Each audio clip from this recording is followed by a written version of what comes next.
Alright. Okay, good afternoon, everyone. How's everybody? Good. I'm Amber Mitchell. I'm the Public Engagement and Community Programs Coordinator here at the National World War II Museum. And I want to thank all of you for coming out for our monthly Lunchbox lecture. We have one of these lectures every first and third Wednesday of the month. And so this is our third one for this month. Before we get started, just a couple of things. One, please silence your cell phones for those of you who are in the room, just to show proper respect to our speaker. A few upcoming events that are coming down the pipeline pretty quickly this month and into next. Each of you on your seats should have received a flyer for our Pelican State Symposium and Wartime Music event that's happening tomorrow, April 19th. That's an all-day event celebrating the closing of our traveling exhibit, or soon-to-be traveling exhibit, Pelican State, Louisiana, and World War II exhibit that's up on the second floor currently and still open. That exhibit closes to the public at the end of this month, so this program is going to be celebrating that. We'll have a couple of sessions from some scholars during the day, and in the evening we have two awesome bands, a Cajun band and a indie gypsy jazz band that will be coming in and playing some World War II era music for us. So both of those events are free to the public. We just ask that you register in advance, and there is room still available. So please go to our website to register in advance for that. On April 23rd, we're going to be having the Southeastern Navy Band as part of Navy Fleet Week here performing. That is also a free event. That's going to be in the U.S. Freedom Pavilion, the Bowling Center on this campus.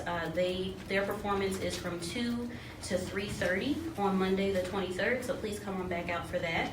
And then lastly, we have our next Lunchbox lecture on May 2nd. That's going to be the story of Missy LeHan by Catherine Smith. And that's going to be, again, in this room at our normal Lunchbox lecture time.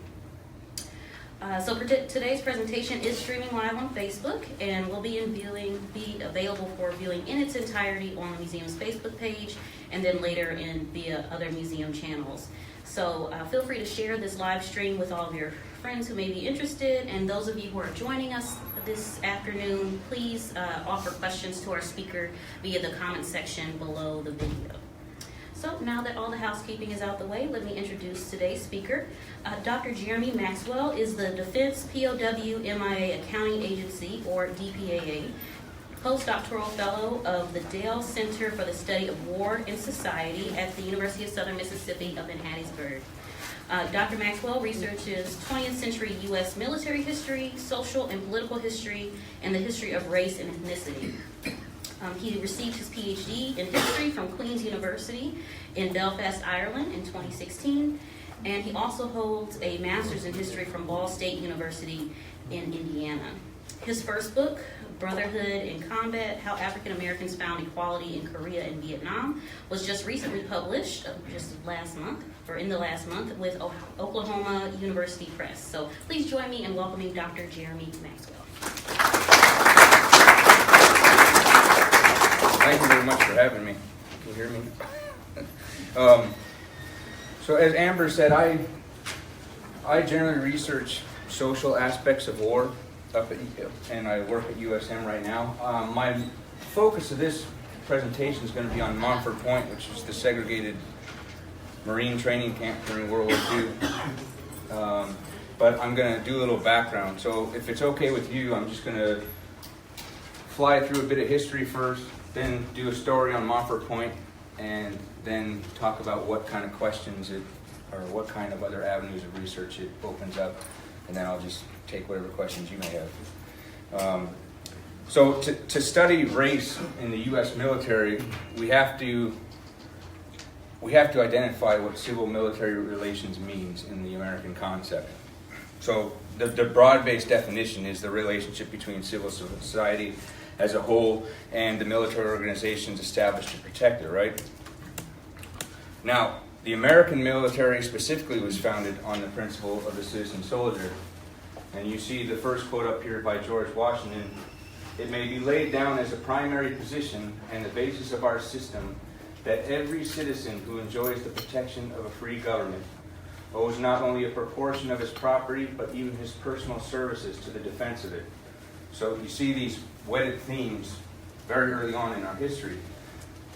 this now you can see in 2013, Andrew Basefish is a very, very famous author right now in security studies and history of the military. And so this is in 2013. He basically reiterates the same thing even today.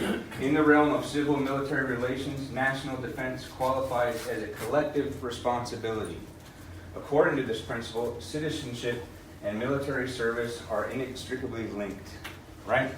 So when talking about the African American experience in the military, the journey really begins about 1863.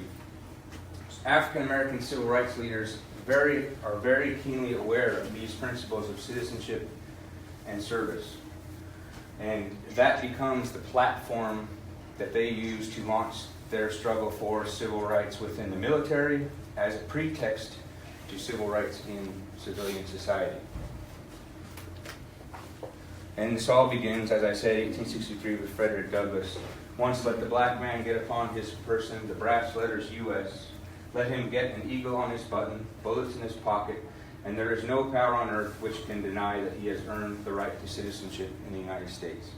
And you'll see this in any book on race relations in the military. This is the starting point for the modern movement.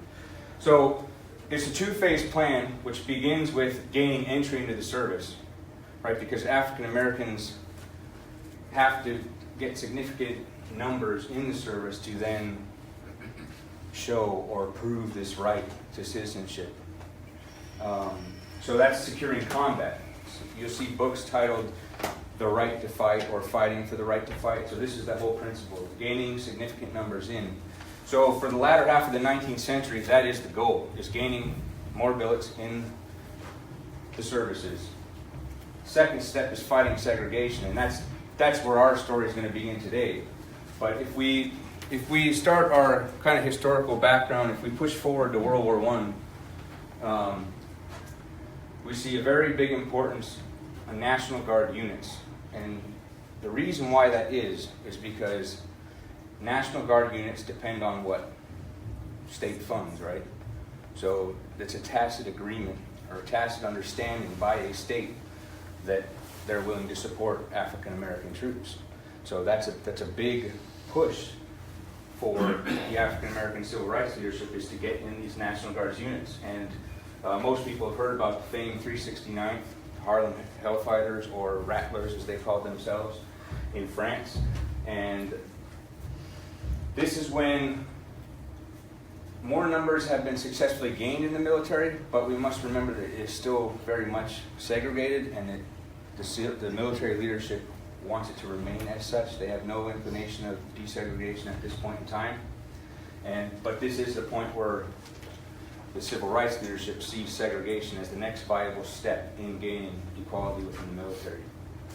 So in World War II, we have over 2.5 million registered for the draft, and 1 million served as draftees or volunteers.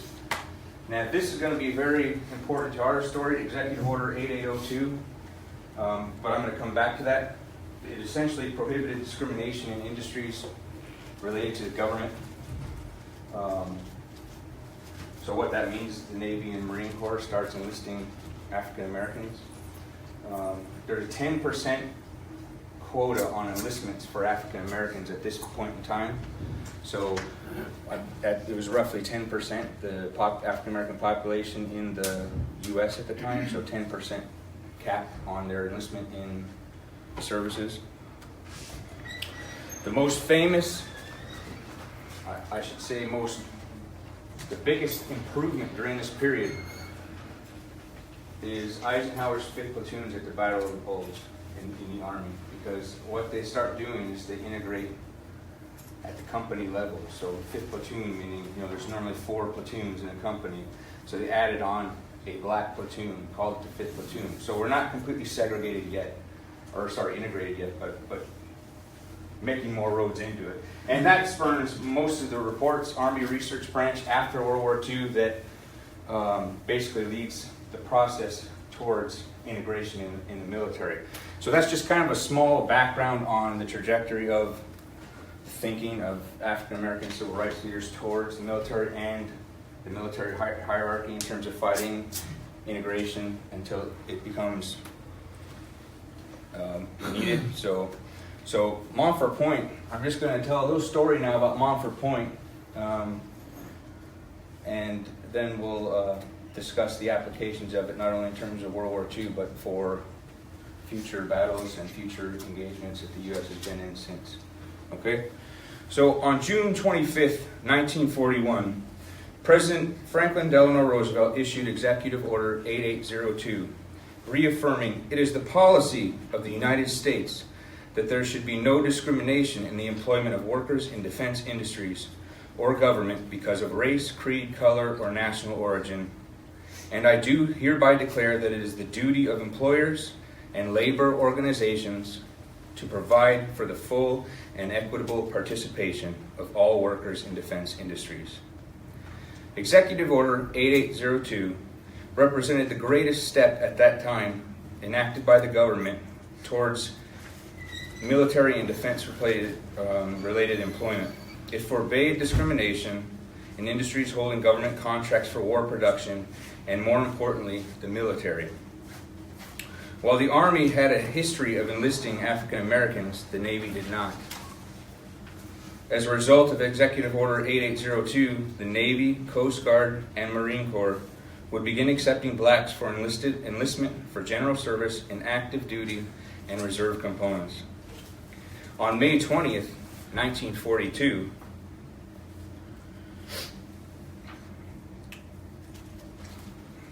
a 1,000 blacks a month started recruit training at Montford Point.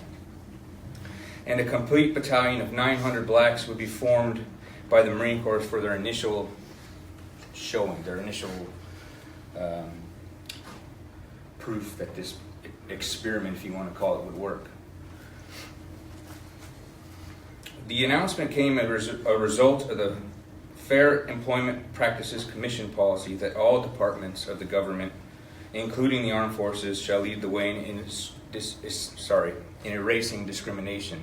So, in the context of American military history, the military did not want to be used as an instrument of social change. But, yes? I'm of that era. Sure.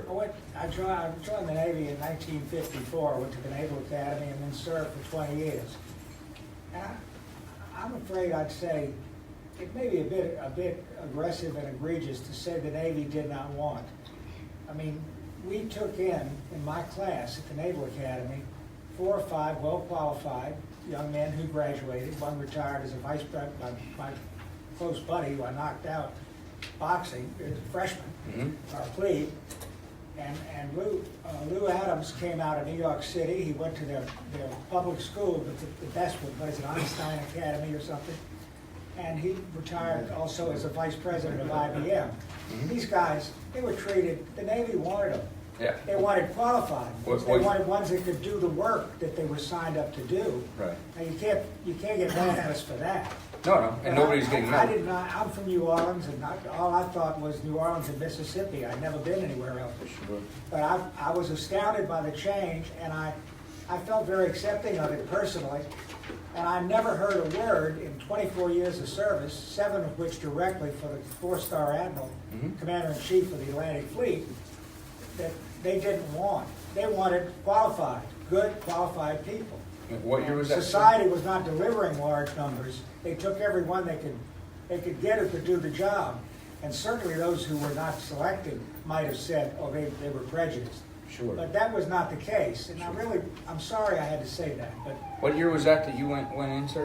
1954. Okay, well that comes after 48, which is where President Truman ordered Executive Order 9881. We know that everybody bleeds the same color. Oh yeah, exactly. And that's what my previous book was about. But what you discussed, sir, is after Executive Order 9981 by Truman in 1948, which effectively integrated the services. Yes. So I'm back in 1942, where... You're making an assumption here. Don't just feelings. Let him present, please. No, I'm just talking about policy at the time. So, so traditionally, the Navy had only employed blacks at this point as stewards or laborers, and no blacks had been permitted in the Marine Corps since the reorganization by President Adams in 1798. Executive Order 8802 eventually forced the Marines to accept African Americans. The Army used African Americans in former wars, and at least on paper allotted for 10% of its force to be comprised of black soldiers. Initial responses to the order to begin enlisting blacks were not well received. Major General Thomas Holcomb, who was the Commandant of the Marine Corps at the time, testified before the General Board of the Navy that the Negro race had every opportunity now to satisfy its aspiration for combat in the Army, a very much larger organization than the Navy or Marine Corps, and their desire to enter naval service is largely, I think, to break into a club that does not want them. Despite his apprehensions to acquiesce to the Navy Department requirements, Holcomb looked toward implementing them. As a force in readiness, Major General Holcomb and his Director of Plans and Policies knew that the chance that blacks would see combat was likely. As a result, they looked to fill Seacoast anti-aircraft artillery divisions tasked with ensuring overseas bases, the safety of overseas bases. The idea was that he could limit the exposure to other combat units by placing them in coastal defense battalions. The Marine Corps established a separate training facility at Montford Point, a segregated camp adjacent to Marine Corps Base Camp Lejeune in North Carolina.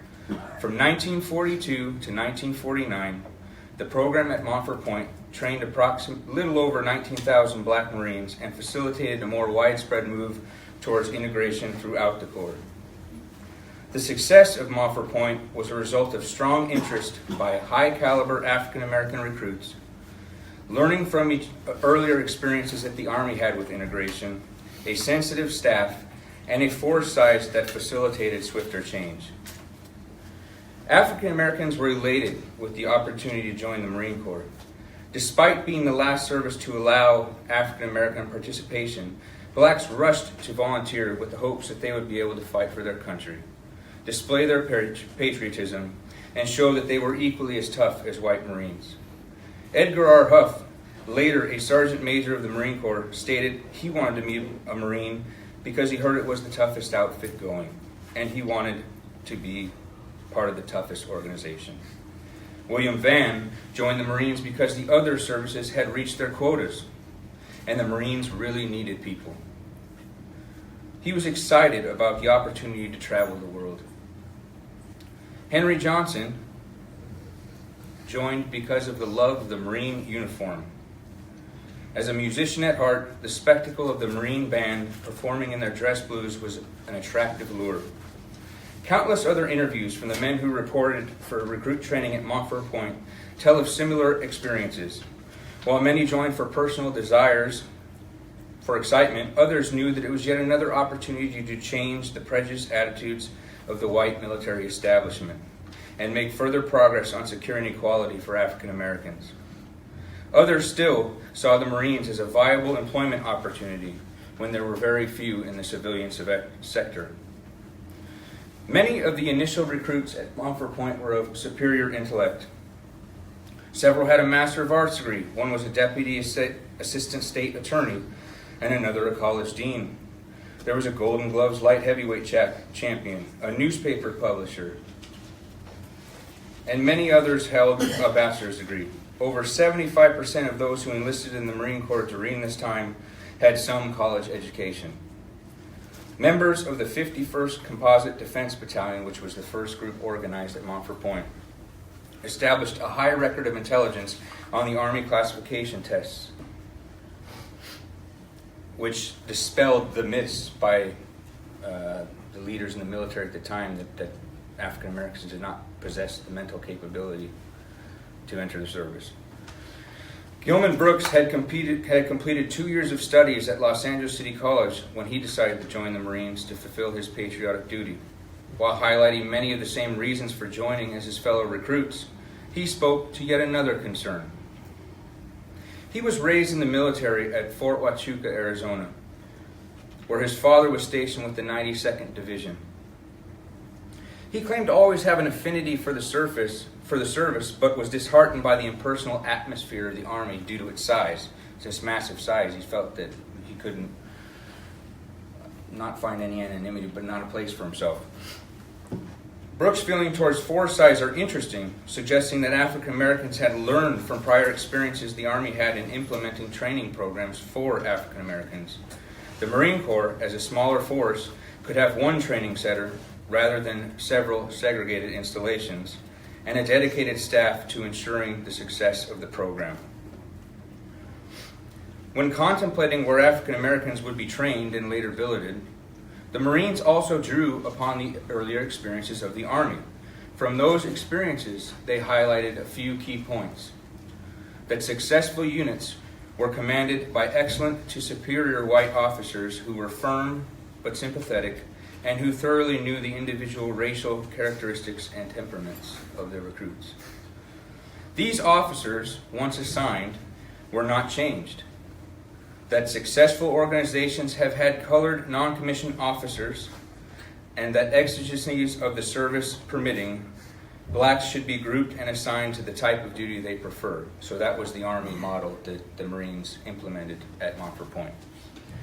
After the site of recruit training facility was agreed upon, deciding who was best qualified to command was the next course of action. The Marine Corps selected Colonel Samuel A. Woods, Jr., a 26-year veteran and former military instructor at the Citadel.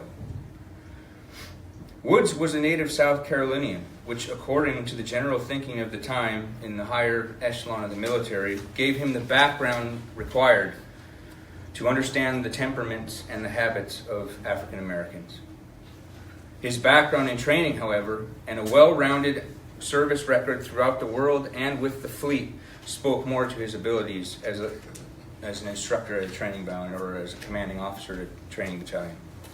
Wood settled into his command very quickly and began planning the construction and staffing of the new training battalion. In a letter to the commandant in late February 1943, Woods noted the need for the construction of necessary buildings and services and the transfer of necessary white officers and enlisted men who would initially be responsible for recruit training. For his staff, Woods selected men who had prior experience as drill instructors and those who had served in Panama, Nicaragua, and the Philippines.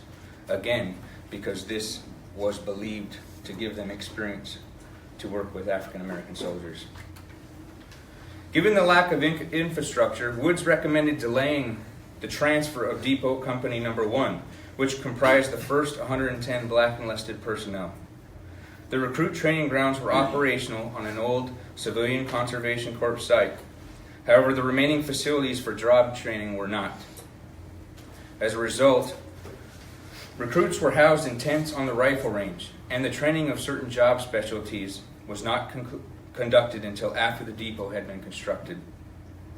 The availability of proper facilities was a matter of urgency, given that Commandant Holcomb had warned Colonel Woods to expect 1,000 new recruits a month. Part of Colonel Woods' general scheme of training called for training to be conducted by black drill instructors. This showed a great level of foresight on his part and the Marine Corps as a whole. By engaging African Americans in training and establishing a program whereby they would officially take over responsibility for all recruit training, the Marine Corps effectively made African Americans agents in their own success. To accomplish such a task, they had to get the first group of enlistees through training. When infrastructure did not exist to train blacks in all job fields, the initial recruits were trained in only a handful of specialties, including infantry, artillery, and communications. The initial batch of recruits performed splendidly and demonstrated their ability to successfully negotiate the training regimen. The commanding officer expressed gratification at the first group of black Marines. In short order, black enlistees who performed well were rewarded with promotions. The first 4 black Marines promoted to the rank of sergeant were the camp. Montford Point now is called Camp Gilbert Johnson. He was one of the initial recruits that went through training at Montford Point, so it's now named after him. Edgar Ruff is another one who was the fought in 3 wars, World War II, Korea, Vietnam, and they have a very substantial number of guys that actually do this as well. So Johnson and Gilbert had prior service with Marines, so they were chosen to be the first black DIs, first black drill instructors to get the program underway. While rapid promotion, when deserved, was deemed necessary by the commandant, so too was the reminder that in no case shall there be colored non-commissioned officers senior to white men in the same unit. That in desirable, if few, any be of the same rank. The latter reminder of where blacks stood in the chain of command was indicative of the prevailing attitudes in the services and the War Department at the time. By the end of 1943, black non-commissioned officers were in charge of training. New recruits no longer had any interaction with NCOs and officers, white NCOs and officers, on a daily basis. The commander of the Samuel Woods and the man who succeeded him was still commander of the depot, but on a day-to-day basis they had no interaction anymore. Their training was provided by African American drill instructors who had gone through the training before them. Many new recruits expressed the thought that their situation might be easier with black drill instructors. According to Joseph Carpenter, who arrived at Montford Point right at the time black DIs were taking over, recruits soon found that that was not the case. And they found this out because blacks were determined to make them succeed as real Marines, to prove that they belonged there. All black recruits, and indeed those who had come before them, were keenly aware that they were being watched, that this was, if you want to call it, an experiment. They thought, based on the history of promises by the government, that the situation was tenuous, that it could change. So they wanted to put their best foot forward, which makes sense within the context of it. If they failed, the War Department would have the ammunition it needed to denigrate the abilities of African Americans. And moreover, they could use those failures to halt any further progress on enlisting African Americans in the future. So the black DIs were not going to furnish them with that ammunition. They were going to make them the Marines and make them the same as white Marines. The caliber of training was equally as important as who was providing it. The men who trained at Montford Point received the same training as white recruits who were trained at Camp Lejeune and in San Diego. Everett Corley reported to Montford Point in June 1945. According to him, the training was intensive. We had to go to boot camp for 12 weeks, had to qualify in the rifle range, but it was still the same as all Marines got. The training and equipment was all equal. By providing the same training that was given to white recruits, the Marine Corps was able to establish a baseline for assessing the real quality of African American recruits. And African Americans were also able to claim without reprisal that they were as good as any other Marine. Despite the high quality of African American recruits, Montford Point still faced problems associated with prejudice. Reuben Hines claimed that generally the staff at Montford Point was not racist, but there were exceptions. There was a lieutenant by the name of LaPointe who was very vicious in his reaction to us and his demeanor and his language. The lieutenant referred to is Lieutenant Russell S. LaPointe, who further exhibited his feelings toward a black recruit in the letter to the commandant in November 1944. In a laundry list of issues, he professed his intention was not to claim any prejudice, but to point out the characteristics of colored personnel and their usefulness to the Marine Corps. Although men like LaPointe represented a tiny fraction of the staff at Montford Point, problems with prejudice would only increase once recruits graduated and were assigned to their first post. While the Marine Corps could segregate blacks in the training phase, overall force size played an integral role in the decision on what locations to assign them following training. As noted before, units were designed to be segregated. However, in the end, the nature of the assignment dictated where blacks would be segregated or not. And as you mentioned, sir, earlier, that nobody cares what color you are when bullets are flying. So no matter what government policy was, the demands of war take precedence. The first graduates were assigned to ammunition depot companies, were forced to work in concert with whites in the Pacific Theater during the last 2 years of the Second World War. When initially developing training and organizing billets, the Marine Corps had no desire to have African Americans fighting in combat units with whites. Such sentiments provided the reason why they organized defense battalions to segregate blacks into coastal defense groups that would alternate assignments with white companies, but would not work alongside them. The ammunition depot companies, however, found this impossible. Their job tasked them with ferrying ammunition to and from the front. To call the battles of the Pacific Theater intense would be to underestimate the unrelenting barrage of enemy fire Marines face when assaulting beach positions.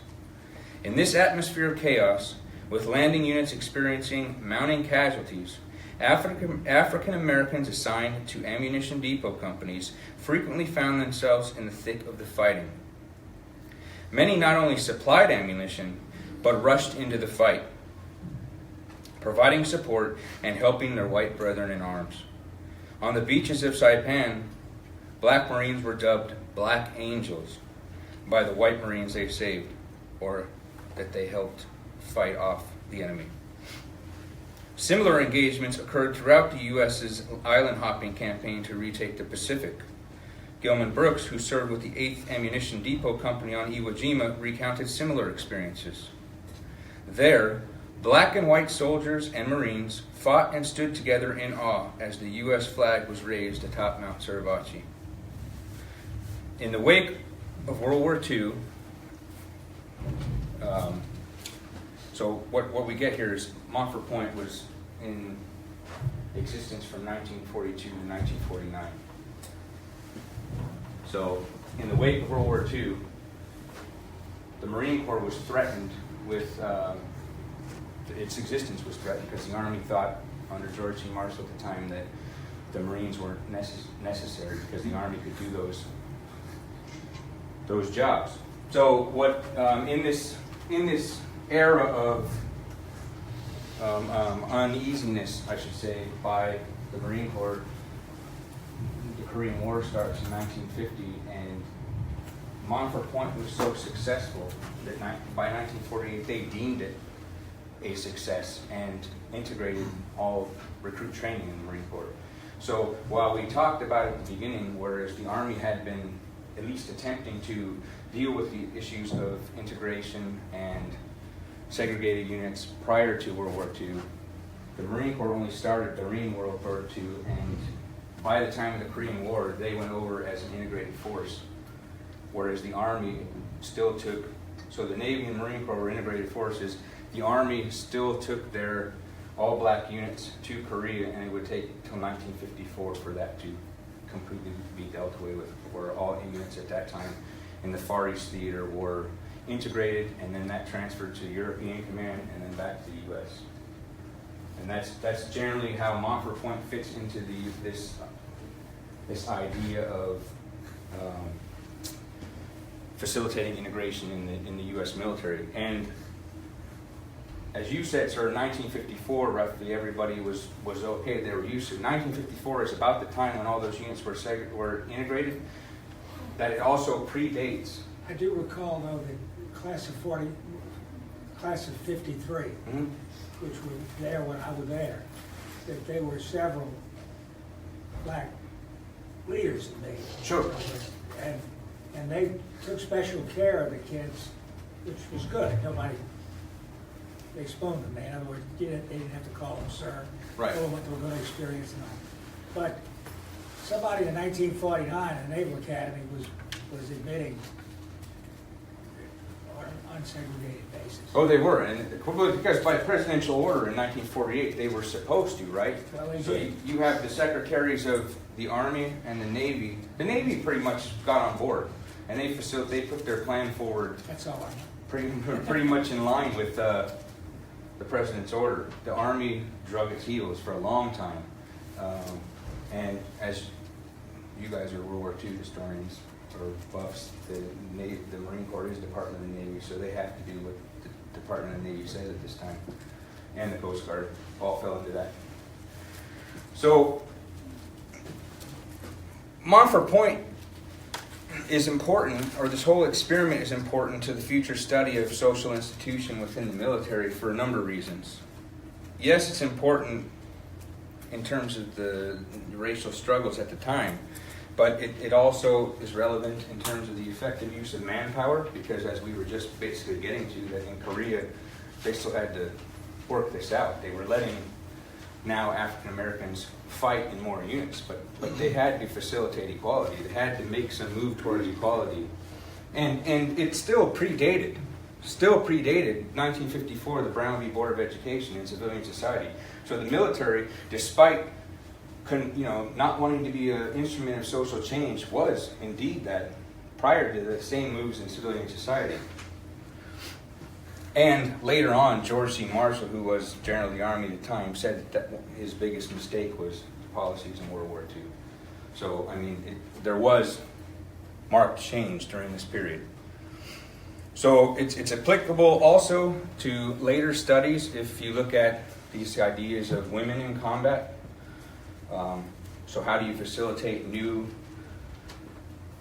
movements within the military? So all of these are issues that Montford Point are a good base for further study. Also, the U.S. often trains multiple forces around the world. I mean, they were training Congolese forces, so it serves as a good kind of baseline to then examine how we go about that, how we treat soldiers that we're training. Also, in later wars, the idea of integration versus augmentation. In the Korean War, they augmented Korean troops before they integrated all units in the U.S. military. So these are all ancillary subjects that are related to race, ethnicity, and the use of the military as a social institution.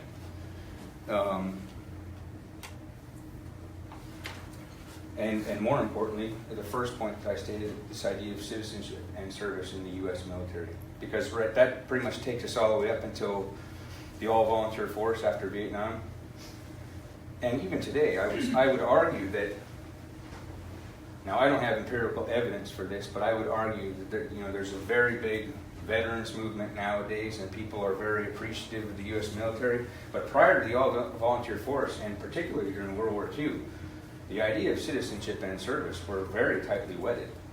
And so it becomes very important when we talk about why people are fighting as a segregated force. And in the politics that followed in the Cold War period, for other countries, then asking the U.S., well, how can you claim to do this if you're not going to integrate your forces? So it becomes a very contentious issue. That's pretty much what I got on Montford Point. I mean, other than I could tell you individual stories from guys I interviewed that went to Montford Point. There's roughly about 240 of the original Montford Pointers left.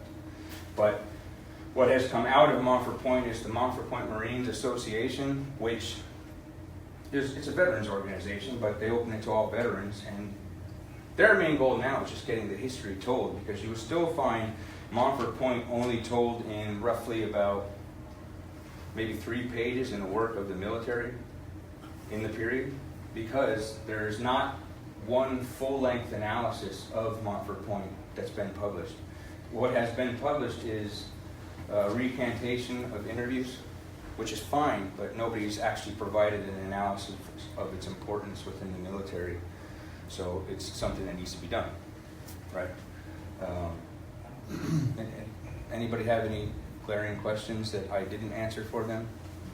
Was a training facility shut down and integrated into the other? 1949. So they shut down the old conservation corps site, and then they went based on normal Marine Division, which is west of the Mississippi. You go to San Diego, east of you go to or Parris Island now. Yes, sir. So is Montford Point then unique in that it's the one place where this program of integration took place, or were other camps, or other training facilities utilized, or was Montford Point unique in that role? There were segregated camps in the Army throughout the nation during World War II. the 92nd stayed at Fort Huachuca in Arizona for roughly a year and a half before they were even sent to fight at the end of the war. The difference being is that the Army is much bigger, much bigger force. And so the money involved too in training separate battalions, the Army may have been able to come up with. The Marine Corps was a very small, and still is a very small organization.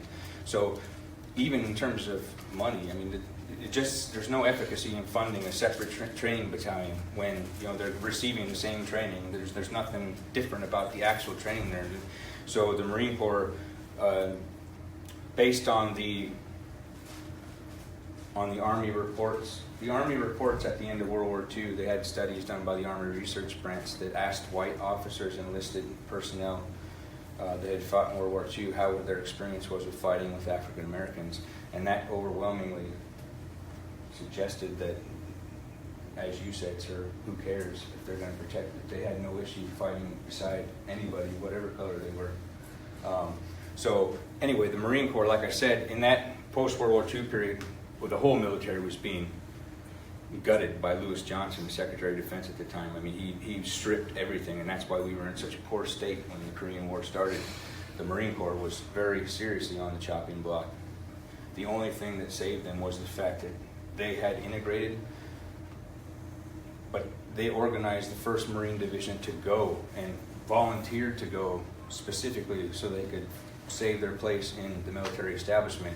But they go over as an integrated force because Montford Point closes in '49. Korean War starts June 25th, 1950, and the 1st Marine Division arrives shortly after. But they go over as an integrated force where it takes throughout Korea for the Army to do the same. But I don't know if I answered your question there, but anything else? Interesting enough. Oh, sorry, man. Go ahead.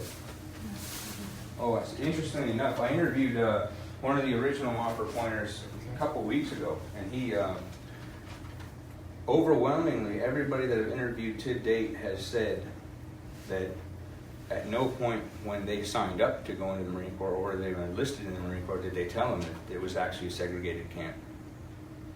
They've said that actually what happened is they processed in. Then some of them traversed the country, and went past the Mason-Dixon line for the first time in their life, which at that time was a big deal. And they were taken to Lejeune, driven around a couple of times to see how nice Camp Lejeune was, and then taken over to Montford Point. And unfortunately, that was their experience before being told to get off the bus and stand on the yellow feet, as it were, which is, I don't know if it was back then, but that's how it is in recent years. Yes, ma'am. I wanted to know, you as a historian. Sure. Do you see the parallels between white supremacy here in America and white supremacy in Germany? What I have studied more in relation to that is the transplantation of American conceptions of race to battlefields that we engage in. So, for instance, in Korea, there's reports and there's testimonies of South Koreans that form their conceptions of race based on what American soldiers bring over with them at the time. In terms of U.S. versus German ideas of white supremacy at the time, the larger issue there becomes is how do you hold Germany to bear for the atrocities that they're committing when you won't fix the integration problem at home, when citizens in your own country are not enjoying the full rights of their citizenship. Well, we had those same atrocities in mentioned. Yes. And being run out of towns, and towns being burned, and homes being bombed. Those were atrocities Right. to us. And so Oh, exactly. It was for us. We left home and went north looking for peace and the ability just to earn a living. Yes, and as a historian, as you were saying, what becomes important there too is how world opinion, right? World opinion focuses, pertains to everything nowadays. So at the time, it calls into question the U.S. right to claim American exceptionalism at the time, right? Because they are still having these social issues at home where people are being lynched, where people are not enjoying full rights as citizens, where they can't find work. I mean, everybody at the time was destitute from the Great Depression before the war. However, before Executive Order 8882, I mean, African Americans were very poorly treated in terms of, they were used as strike breakers. But other than that, it was very hard for them to find jobs. That's why a significant portion, as you mentioned, moved in the Great Migration north. But once the arsenal of democracy came along and the U.S. transferred its production for war production, African Americans found it then hard again because those jobs were held off. And so that's why Executive Order 8882 is so important, because at least on paper, it was a step towards that. Now, in saying that, FDR is often regarded as the man, right? I mean, he did much for this country. However, it was his wife, Eleanor Roosevelt, who was the main champion of African American rights at the time, right? And and she knew how to sway him. And She flew in planes. oh, she did. Tuskegee, yeah. See, well, in the Montford Point, the problem with Montford Point is it is very little known in the history. If you're in the Navy, you probably know about it. If you're in the Marine Corps, you probably know it. If you go, I was at a Black History Month celebration in Los Angeles a couple weeks ago, and there was Montford Point Marines Association, a couple members there, retired sergeant majors, retired officers, and young African American youth did not even know what the Montford Point Marines were. Most people nowadays can tell you about the Tuskegee Airmen or who they were. But an underrepresented group is Montford Point Marines, and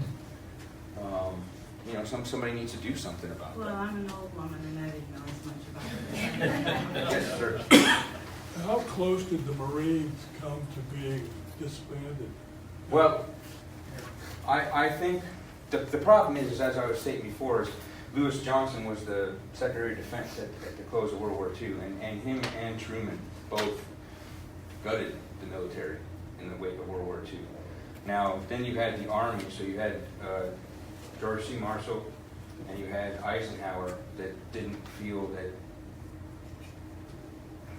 I don't know if there's any antipathy towards it, but they just felt that the Army could do whatever. Why have another soldier force attached to a sea unit when the Army was for soldiering, I guess is the principle, right?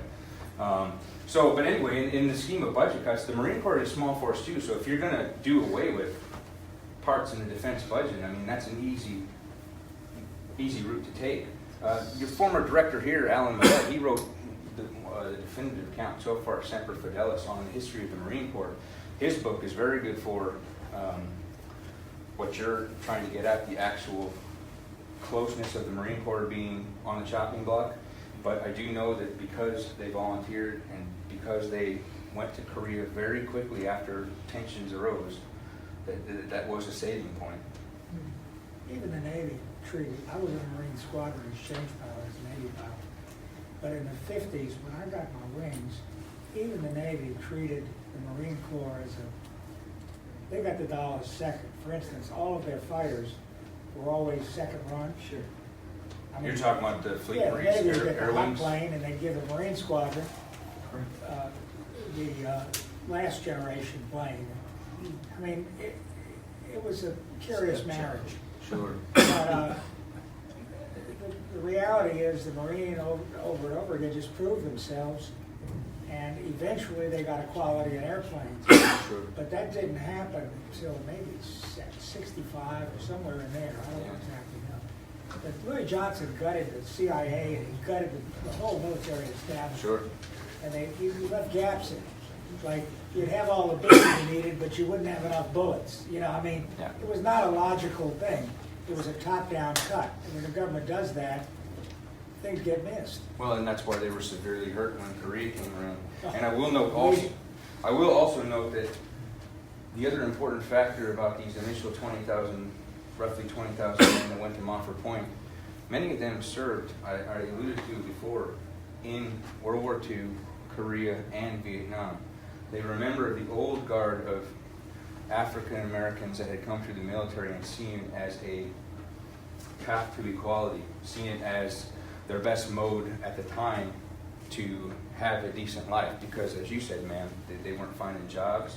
They were having, there was still lynching going on. There was still, a wave of terror at home. The military provided a route towards advancement. That changes in Vietnam. And then you get draft age people coming in and fighting with the old guard over the way forward. Yes, sir. Another thing that saved the Marines was that they specialized in amphibious landings. Right. And they had nobody else who did that. Oddly enough, during World War II, most of the amphibious landings in the Pacific were done by the Army, which is very Well, That was the argument they were using. Well, the other interesting argument with that is, then you have NSC 48, which, every service is trying to get their piece of the pie in the post-war period. Now we have Marines that are completely in country, that are not invading the beach, but that are like miles in. So, I mean, that's a whole other ball of wax, but, in that period of everybody trying to grab their piece of the pie, your traditional roles as Marines being amphibious landings, Army being occupational force, and so forth, become muddled as well. So I don't think there's any straight cut avenue to assess it. But anything else?